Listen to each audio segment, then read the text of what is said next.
Okay guys, welcome back to the channel. We're doing the 99 SPX 951 swap. This will be episode 2. In the last episode I covered cutting out all the styrofoam.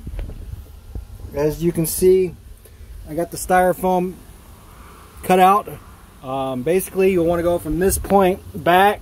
Once you get this small chunk cut out, the whole back chunk should come out in one piece. The same for this. Get some of this area cut out.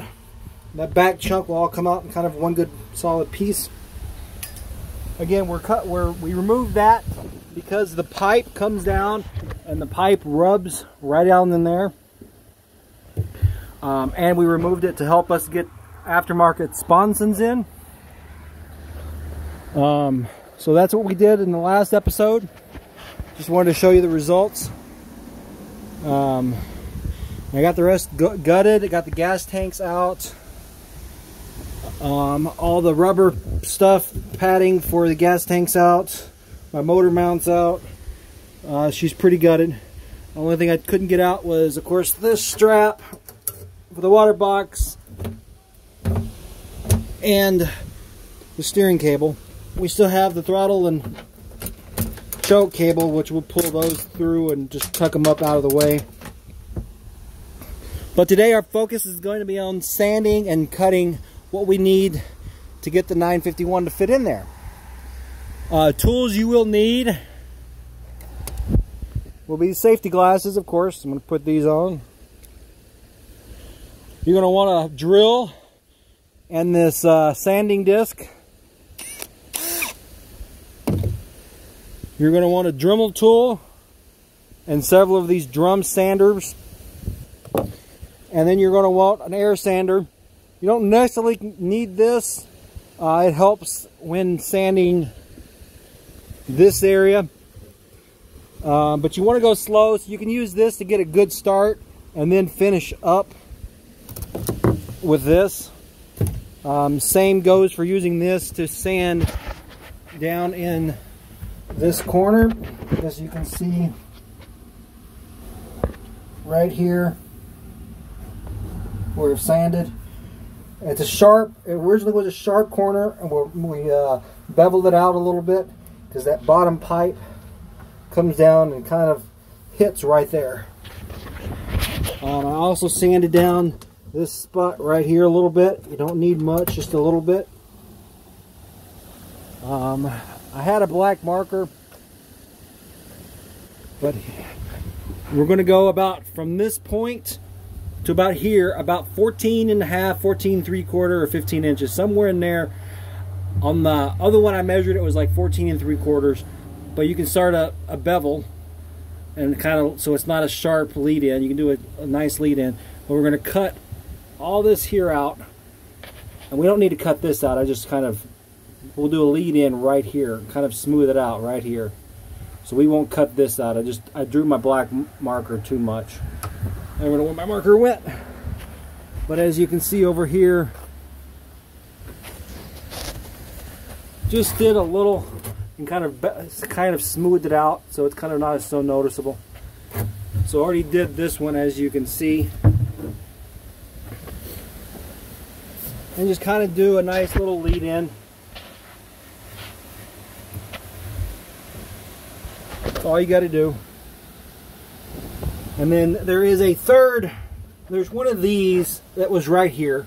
You'll have to pry that off with a putty knife or pry bar nicely and then sand it smooth, because that pipe comes out and right through there it comes.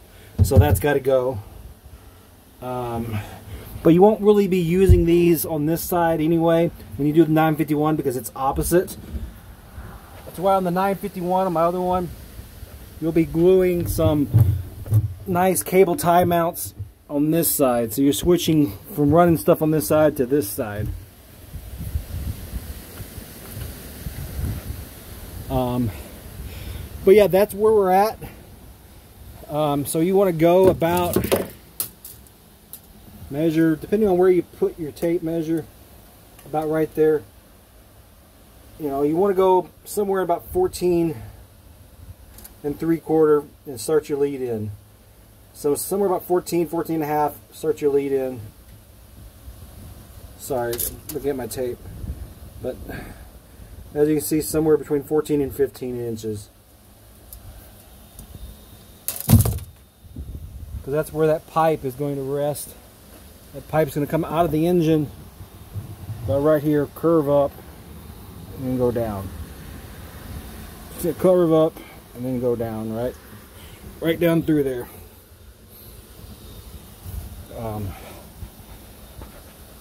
So yeah, there's plenty of structure left. And it's I'm covered in yellow fiberglass dust. But yeah, you're going to want several of these to start off with. And your sanding disc. And you'll use this to kind of just go over the back edge when you're as a finishing tool as well. But as you can see, I've got it marked out right here. This whole area you want to kind of sand.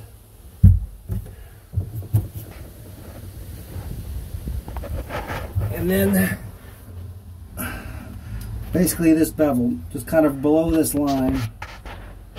So this sharp corner right here, for about maybe 6 inches or so, because that pipe comes down and just kind of rubs right there before it goes into the water box, or back here where it ends at the nipple.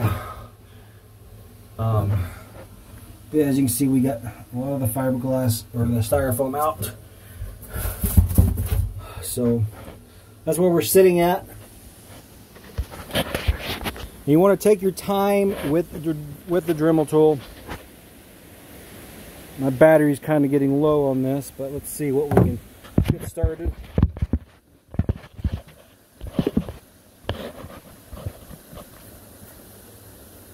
Safety glasses on. And this, with a nice fresh sanding disc, it'll eat pretty fast, so don't go too fast.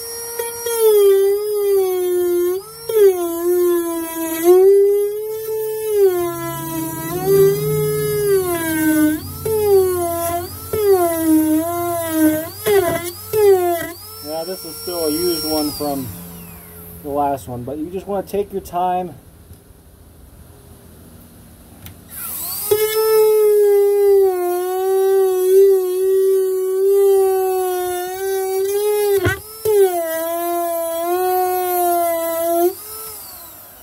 Take your time with this.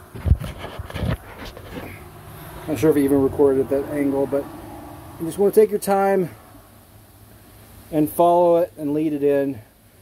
So don't do too much in one area, just kind of smooth it out as you go. Probably take you about 45 minutes to an hour to do. Do it slowly. And then you'll sand down these areas with the drill sander that I showed you. I need to get a tripod or something for this phone. But I'm going to get this one done today. This one's pretty much all done. I've got it sanded. I might do some finishing touching up on it, just so it's nice and smooth and looks like, you know, pretty much stock. And then this one will be ready to wash, vacuum out and wash, and then let dry and prep for paint. I also went ahead and removed the mats, drilled out the rivets, used my hammer and punches to punch the rivets through. There's probably, you know, you'll find some rivets. There's some rivets that get pounded through, you know. They might get caught in the styrofoam as well. But yeah, when we wash this, after we get it washed and cleaned up, we'll fill these holes with the epoxy. The epoxy I use, let's see if I have some in here. Thought I had some in here. Pardon the mess. Thought I had some in here somewhere. But I swore I had some. Here's the silicone I use. The container, Loctite clear silicone, waterproof sealant. Could have swore I had some of that Loctite in here. I'm losing my mind, guys. We got a mess, I know. But anyway, we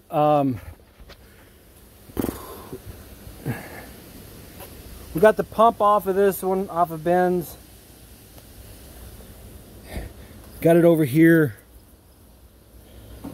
Wear ring is shot. It's all destroyed. The impeller looks okay, pretty good. So, and this is the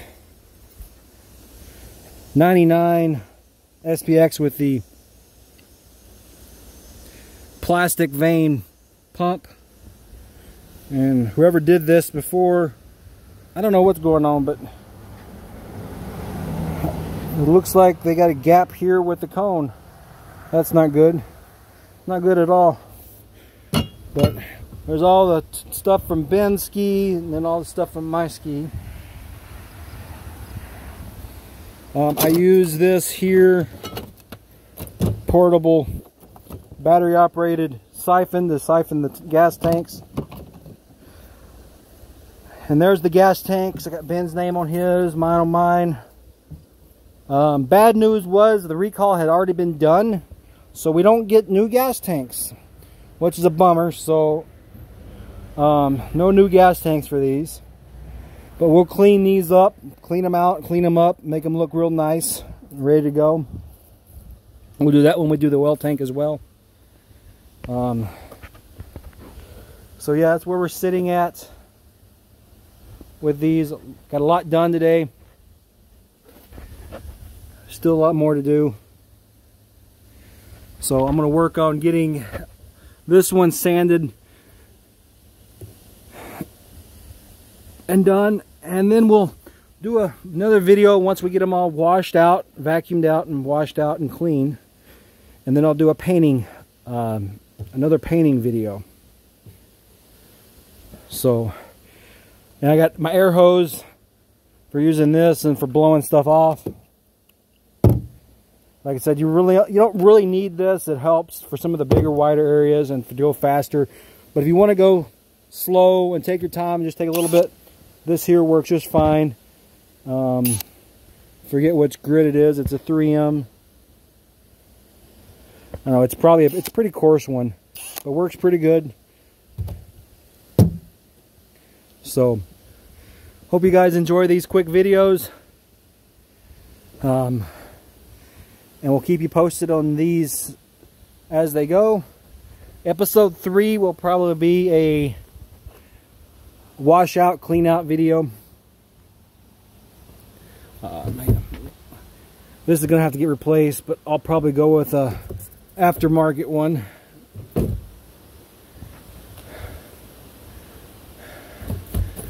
But yeah, we've got, I also tore off these big front two pieces set up in there. I mean, they're basically just, they're very little adhesive, but they just rip right out. I mean, the ski's gonna float. You don't need all that extra styrofoam for buoyancy. It's gonna float. So yeah, where we're sitting at.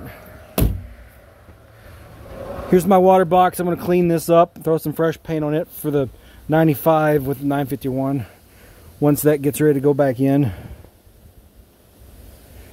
So any questions, comments, hit me up in the comment section. Any other ideas and whatnot for these builds, suggestions, feel free to post. But yeah, this is what you need. Hopefully this helps you guys with the swap.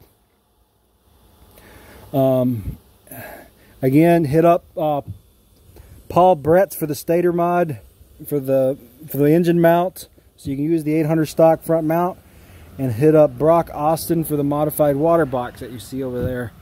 And then Paul Bretz also does the rave housing mod. If you're not going to run the rave solenoid, you'll need to use the vacuum from the engine to run the raves like the 800s do. So they need to be modified, and that's about it. Lots of little things for these swaps, but I don't know. I'm not a professional by any means, and I'm doing it pretty well, I guess. With a few issues here and there, but just take your time, do it right, and hopefully everything come out right, and you'll have a nice X4 with a 951. So thanks again for watching the channel, guys. Peace out.